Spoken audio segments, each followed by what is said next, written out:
Hi friends, welcome to my channel. ಇವತ್ತು ನಾವು Domino's style pizza ಹೇಗೆ ಮಾಡೋದಂತ ನೋಡೋಣ ಬನ್ನಿ. ನಿಮಗೆಲ್ಲ ಈ ವಿಡಿಯೋ ಇಷ್ಟ ಆದರೆ ಲೈಕ್ ಮಾಡಿ, ಸಬ್ಸ್ಕ್ರೈಬ್ ಮಾಡೋದು ಮರಿಬೇಡಿ. ಹಾಗೆ ಪಕ್ಕದಲ್ಲಿರೋ ಬೆಲ್ ಐಕನ್ ಪ್ರೆಸ್ ಮಾಡಿ ನಾನು ಮಾಡಿರೋ ಹೊಸ ಹೊಸ ಅಡುಗೆದು ನೋಟಿಫಿಕೇಶನ್ ಸಿಗುತ್ತೆ.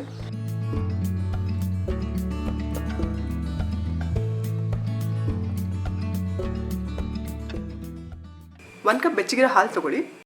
ಅದಕ್ಕೆ 3 ಸ್ಪೂನ್ ಸಕ್ಕರೆ ಹಾಕ್ತಿದ್ದೀನಿ.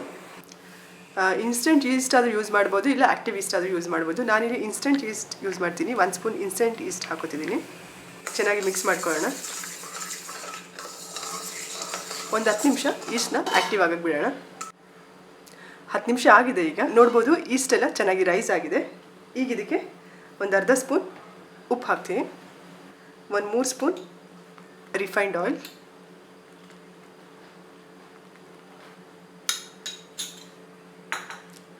2.5 ಕಪ್ ಮೈದಾ ಹಿಟ್ಟು ತೊಗೊಂಡಿದ್ದೀನಿ, ಅದನ್ನು ಹಾಕೋತಿದ್ದೀನಿ. ಚೆನ್ನಾಗಿ ಕಲಿಸ್ಕೊಳ್ಳೋಣ.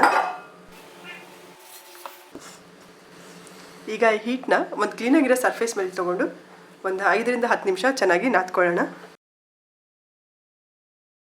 ಹಿಟ್ಟು ಕೈಗೆ ಅಂಟ್ತಿದೆ ಅಂತ ಅನಿಸಿದರೆ 1 ಸ್ಪೂನ್ ಮೈದಾ ಹಿಟ್ಟು ಹಾಕ್ಕೊಂಡು ಚೆನ್ನಾಗಿ ನಾದ್ಕೊಳ್ಳೋಣ. ನೋಡ್ಬೋದು 1 ಸ್ಪೂನ್ ಹಿಟ್ಟು ಹಾಕಿದ ತಕ್ಷಣ ಅದು ಕೈಯೆಲ್ಲ ಅಂಟೋದೆಲ್ಲ ಬಿಡ್ತು. 1 ಸ್ಪೂನ್ ಅಥವಾ 2 ಸ್ಪೂನ್ಗಿಂತ ಜಾಸ್ತಿ ಎಕ್ಸ್ಟ್ರಾ ಹಿಟ್ಟು ಹಾಕೋಬೇಡಿ. ಈಗ ಇದಕ್ಕೆ ನಾನು ಇನ್ನೊಂದು 2 ಸ್ಪೂನ್ ಎಣ್ಣೆ ಹಾಕೋತೀನಿ. ಇನ್ನೊಂದು 5 ನಿಮಿಷ ಚೆನ್ನಾಗಿ ನಾದ್ಕೊಳ್ಳೋಣ.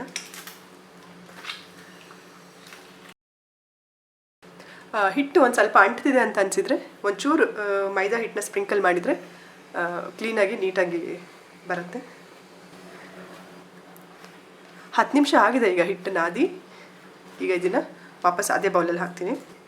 ಮೇಲ್ಗಡೆಯಿಂದ ಒಂದು ಅರ್ಧ ಸ್ಪೂನ್ ಎಣ್ಣೆ ಹಾಕಿ ಸವರ್ಬಿಟ್ಟು ಮುಚ್ಚಳ ಮುಚ್ಚಿ 1.5ರಿಂದ 2 ಗಂಟೆ ಟೈಮ್ ಹಿಟ್ಟನ್ನ ರೆಸ್ಟ್ ಮಾಡೋಕ್ಕೆ ಬಿಡೋಣ. 2 ಗಂಟೆ ಆಗಿದೆ. ಈಗ ಹಿಟ್ಟು ರೆಸ್ಟ್ ಮಾಡೋಕ್ಕಿಟ್ಟು ನೋಡ್ಬೋದು ಎಷ್ಟು ಚೆನ್ನಾಗಿ ರೈಸ್ ಆಗಿದೆ ಅಂತ.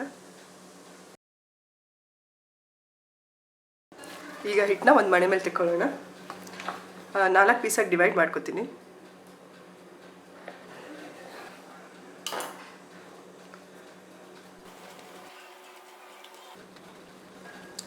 ಈಗ ರೋಲಿಂಗ್ ಪಿನ್ನಿಗೆ ಮತ್ತು ಹಿಟ್ಟಿಗೆ ಸ್ವಲ್ಪ ಎಣ್ಣೆ ಹಾಕಿ ನಿಮಗೆ ಎಷ್ಟು ದಪ್ಪ ಬೇಕು ಅಷ್ಟು ದಪ್ಪ ಪಿಜ್ಜಾನ ಲಟ್ಟಿಸ್ಕೊಳ್ಳೋಣ. ನಾನು ಪಿಜ್ಜಾ ಲಟ್ಟಿಸ್ಕೊಳ್ಳೋ ಟೈಮಲ್ಲಿ ಅವನ್ನ 200 ಡಿಗ್ರಿ ಸೆಲ್ಸಿಯಸ್ಸಲ್ಲಿ 10 ನಿಮಿಷ ಪ್ರೀಹೀಟ್ ಮಾಡೋಕ್ಕೆ ಇಟ್ಟಿದ್ದೀನಿ. ನಾನು ಒಂದು ಬೇಕಿಂಗ್ ಟ್ರೇ ತೊಗೊಂಡಿದ್ದೀನಿ. ಇದಕ್ಕೊಂಚೂರು ಎಣ್ಣೆ ಸವರ್ಕೊಂಡಿದ್ದೀನಿ.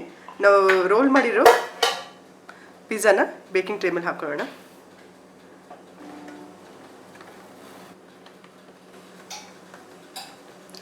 ಒಂದು ಫೋರ್ಕ್ ತೊಗೊಂಡು ಈ ಕಡೆ ಎಲ್ಲ ಥರ ಹೋಲ್ ಮಾಡ್ಕೊಳ್ಳೋಣ. ಈಗ ಇದ್ರ ಮೇಲೆ ಪಿಜ್ಜಾ ಸಾಸ್ ಹಾಕೋತಿದ್ದೀನಿ. ಹೋಮ್ಮೇಡ್ ಪಿಜ್ಜಾ ಸಾಸ್ ಆದರೂ ಯೂಸ್ ಮಾಡಬಹುದು. ಅದ್ರದ್ದು ಲಿಂಕ್ನ ನಾನು ಡಿಸ್ಕ್ರಿಪ್ಷನ್ ಬಾಕ್ಸಲ್ಲಿ ಕೊಟ್ಟಿರ್ತೀನಿ. ಇಲ್ಲಾಂದರೆ ಇನ್ಸ್ಟೆಂಟ್ ಪಿಜ್ಜಾ ಸಾಸ್ ಆದರೂ ಹಾಕೋಬೋದು. ಇಲ್ಲಾಂದರೆ ಅಂಗಡಿಯಲ್ಲಿ ಡೈರೆಕ್ಟ್ ಪಿಜ್ಜಾ ಸಾಸ್ ಸಿಗುತ್ತೆ, ಅದಾದರೂ ಯೂಸ್ ಮಾಡಬಹುದು. ಸೊ 2 ಸ್ಪೂನು ಪಿಜ್ಜಾ ಸಾಸ್ ಹಾಕೋತಿದ್ದೀನಿ. ಪಿಜ್ಜಾ ಇನ್ನೊಂದು ಸ್ವಲ್ಪ ಚೀಸಿ ಟೇಸ್ಟ್ ಬರಬೇಕಂದ್ರೆ ಪಿಜ್ಜಾ ಸಾಸ್ ಹಾಕಿದ ಮೇಲೆ ಮೇಯೋನೀಸ್ನ 1-2 ಸ್ಪೂನ್ ಅದ್ರ ಮೇಲೆ ಸ್ಪ್ರೆಡ್ ಮಾಡಿದರೆ ಪಿಜ್ಜಾ ಸ್ವಲ್ಪ ಟೇಸ್ಟ್ ಚೀಸಿ ಟೇಸ್ಟ್ ಅನಿಸುತ್ತೆ. ನಾರ್ಮಲ್ ಚೀಸ್ಗಿಂತ ಅದೊಂದು ಸ್ವಲ್ಪ ಟೇಸ್ಟ್. ಮೊಜರೆಲ್ಲಾ ಚೀಸ್ ಹಾಕೋತಿದ್ದೀನಿ.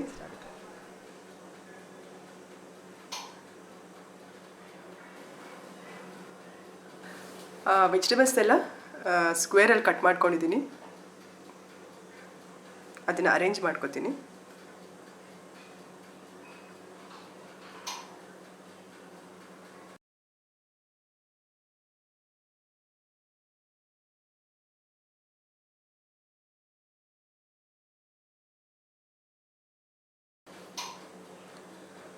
ಒಂದಕ್ಕೆ ಫಸ್ಟ್ ಚೀಸ್ ಹಾಕ್ತಿದ್ದೀನಿ, ಆಮೇಲೆ ವೆಜಿಟೇಬಲ್ಸ್ ಹಾಕ್ತೀನಿ.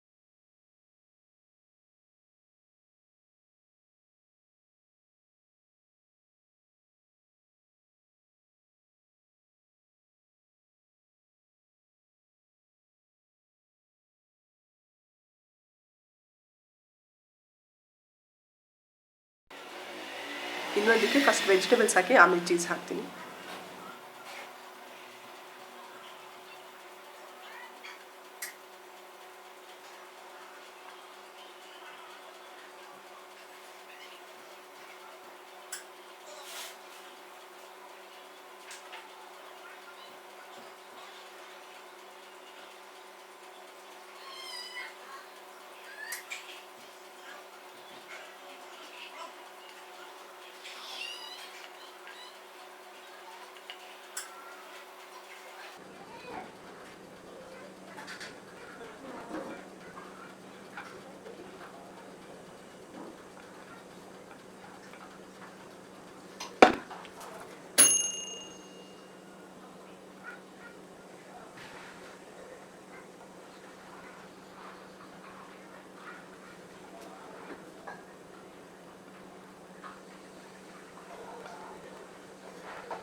ಅವನ್ 200 ಡಿಗ್ರಿ ಸೆಂಟಿಗ್ರೇಡಲ್ಲಿ 10 ನಿಮಿಷ ಪ್ರೀಟ್ ಆದಮೇಲೆ ನಾವು ರೆಡಿ ಮಾಡಿರೋ ಪಿಜ್ಜಾನಿಟ್ಟು 15 ನಿಮಿಷ ಬೇಕ್ ಮಾಡೋಣ.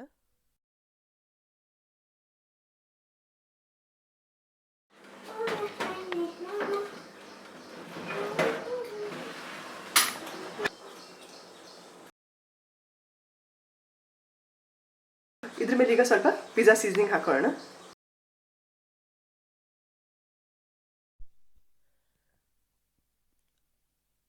ಪಿಜ್ಜಾ ರೆಡಿ ಆಗಿದೆ. ನೀವು ಟ್ರೈ ಮಾಡಿ ಹೇಗಾಗಿದೆ ಅಂತೇಳಿ ಕಮೆಂಟ್ ಮಾಡಿ ತಿಳಿಸಿ. Thanks for watching the video.